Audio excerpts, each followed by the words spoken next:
Hello viewers, আসসালামু আলাইকুম। আমি ফয়সাল আহমেদ। আমি আজকে আপনাদের ফটোশপের কালার অ্যাপ্লাই এবং যে 4টি টুলস নিয়ে আমি এর আগে কথা বলেছিলাম, তো সিলেকশন এর মধ্যে সিলেকশন যে টুলটা আছে, রেক্ট্যাঙ্গেল মার্কিউ টুল, এই টুলটা দিয়ে আপনি কীভাবে কালার অ্যাপ্লাই করবেন এবং কীভাবে একটি শর্ট ডিজাইন করবেন সে বিষয়টা আমি আজকে আপনাদের দেখিয়ে দিব। চলুন দেখা। তো ভিউয়ার্স, ফটোশপের ইন্টারফেসটা আমার এখানে চলে আসছে। তো আমি কালার অ্যাপ্লাই যেহেতু আপনাদেরকে দেখাবো, আমরা একটা ডকুমেন্ট ওপেন করে নিই। তো আমরা একটা নিউ ফাইলে যাব, সবার উপরে ফাইল থেকে নিউ। তো লেফট বাটন ক্লিক করলেই আমাদের ডিফল্ট ফটোশপ সাইজ। তো এটা যেহেতু 2021 দিয়ে আমি দেখাচ্ছি, একদম আপডেট দিয়ে দেখাচ্ছি, কারণ আপনাদেরও আপডেট হওয়া উচিত। আসলে ব্যাকডেটেড কতদিন থাকবেন, একটু আপডেটেড যে বিষয়গুলো এগুলো দিয়ে কাজ দেখবেন আরো ইজি হয়েছে এবং আরো সুন্দর করে কাজ করা যায়। তো আমরা এখান থেকে ডিফল্ট ফটো সাইজে গেলাম।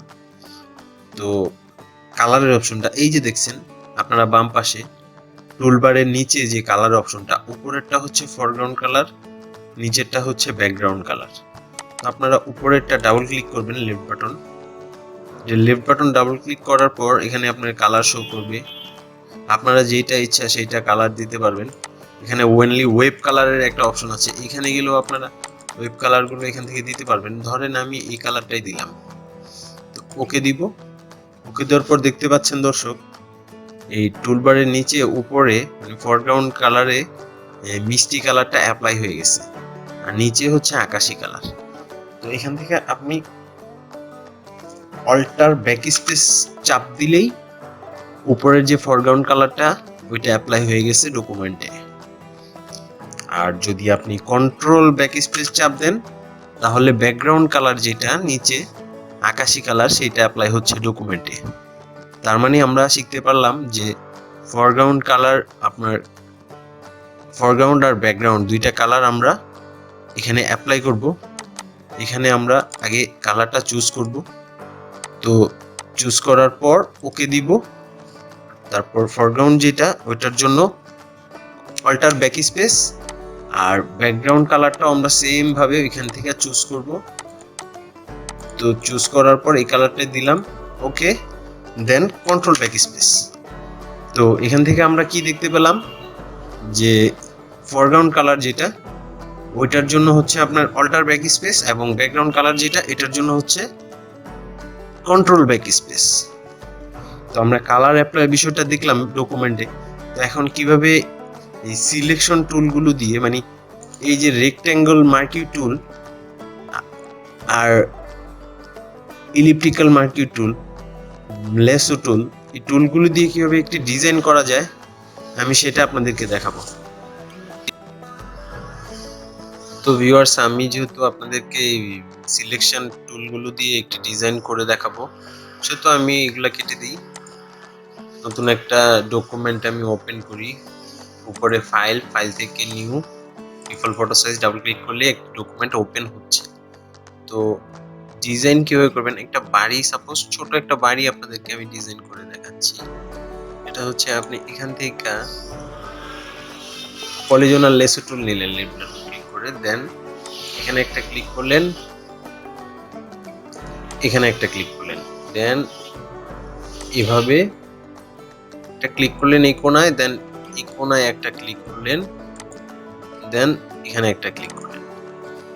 তো দর্শক দেখতে পাচ্ছেন আমি কোণায় ক্লিক করার সাথে সাথে আমার সিলেকশনটা হয়ে গেছে। তো এখানে আমি কালার অ্যাপ্লাই করব হলুদটা আমার ব্যাকগ্রাউন্ড কালার, এজন্য আমি কন্ট্রোল ব্যাক স্পেস, ব্যাস হলুদ অ্যাপ্লাই হয়ে গেছে। দেন এখান থেকে সিলেক্ট, ডিসিলেক্ট। তো আবারও আমি এখানে বাড়ির ডিজাইনের জন্য এখানে ক্লিক করব, এখানে ক্লিক করব, এখানে ক্লিক করব, এখানে ক্লিক করব। ক্লিক করার পর সাপোজ আমি ফরগ্রাউন্ড কালারটা অ্যাপ্লাই করব। তো ফরগ্রাউন্ড কালারের জন্য অল্টার ব্যাক স্পেস, দেন এখান থেকে সিলেক্ট, ডিসিলেক্টও দিতে পারেন আপনারা, অথবা কন্ট্রোল ডি চাপ দিলেই কিবোর্ড থেকে হয়ে যাচ্ছে। তো আমাদের উপরের বাড়ির চালটা আমি মানে দেখালাম। এখান থেকে আপনারা যদি রেক্টেঙ্গল মার্কিউ টুল দিয়ে এইভাবে লেফট বাটন চাপ দিয়ে ধরে এভাবে সিলেক্ট করেন, দেন সিলেকশন হয়ে যাচ্ছে। তো সিলেকশন হওয়ার পর আপনি এখানে কালার অ্যাপ্লাই করবেন। তো এখানে আপনি ফরগ্রাউন্ডে একটা কালার আপনি দিয়ে নেন। ধরেন আপনি এই কালারই দিচ্ছেন। তো এখানে আপনি ওকে দেওয়ার পর ফরগ্রাউন্ড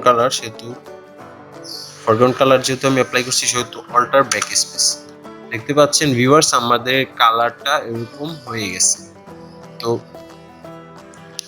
এরপর আমরা কি করব, কন্ট্রোল ডি অথবা উপরে সিলেক্ট থেকে ডিসিলেক্ট।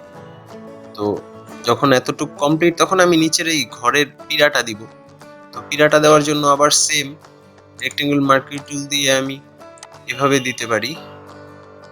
তো দিয়ে আমি কি করলাম, এইভাবে লেফট বাটন টান দিয়ে ধরে রেখে টান দিয়ে আমি ছেড়ে দিলাম। ছেড়ে দেওয়ার পর এখানে একটা কালার অ্যাপ্লাই করবো। সাপোজ আমি ফরগ্রাউন্ডেই দিই, সমস্যা নাই, যে কোনো একটা দিলেই হবে। তো এখানে আমি কালো দিব।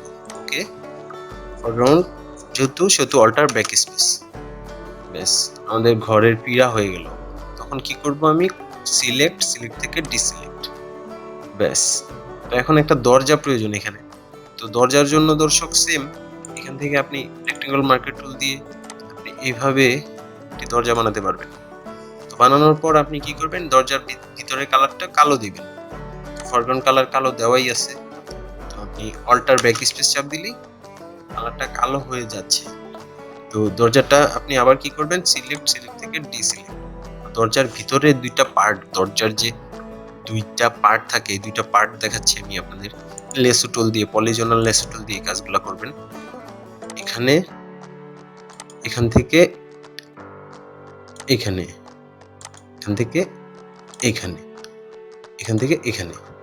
তো তারপর কি করবেন, ব্যাকগ্রাউন্ড এখানে আবার একটা কালার দিয়ে নিবেন আপনি। সাপোজ আপনি এই কালারটা দিচ্ছেন। তো যেহেতু আপনি এই কালারটা দিচ্ছেন, তো কিবোর্ড থেকে অল্টার ব্যাক স্পেস, আবার অল্টার ব্যাক স্পেস করার পর কালার চেঞ্জ হয়ে গেল। দেন সিলেক্ট থেকে ডিসিলেক্ট। দেন আরেকটা পার্ট আমাদের বাকি আছে। আরেকটা পার্টের জন্য আমরা কি করব, আবারও এই টুলে যাব। এই টুলে গিয়ে সেম ভাবে আমরা এখান থেকে এখানে এবং দেন এখানে লাস্টে টান দিয়ে মিলিয়ে দিব। তারপর কি করব, সেম কালারটা অল্টার ব্যাক স্পেস দিয়ে আমরা অ্যাপ্লাই করব। দেন কিবোর্ড থেকে কন্ট্রোল ডি অথবা উপরে সিলেক্ট থেকে ডিসিলেক্ট।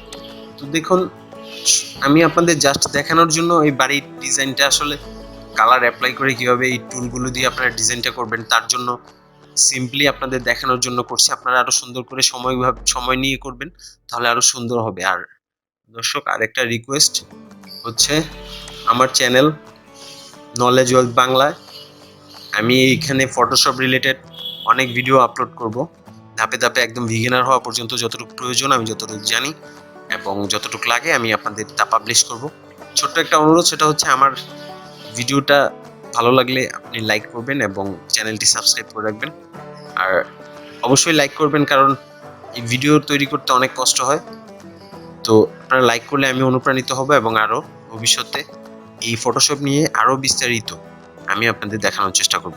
ধন্যবাদ। আজকে পর্ব এই পর্যন্তই ছিল। আগামী পর্বে আমি ফটোশপের পরবর্তী ধাপে যা প্রয়োজন আমি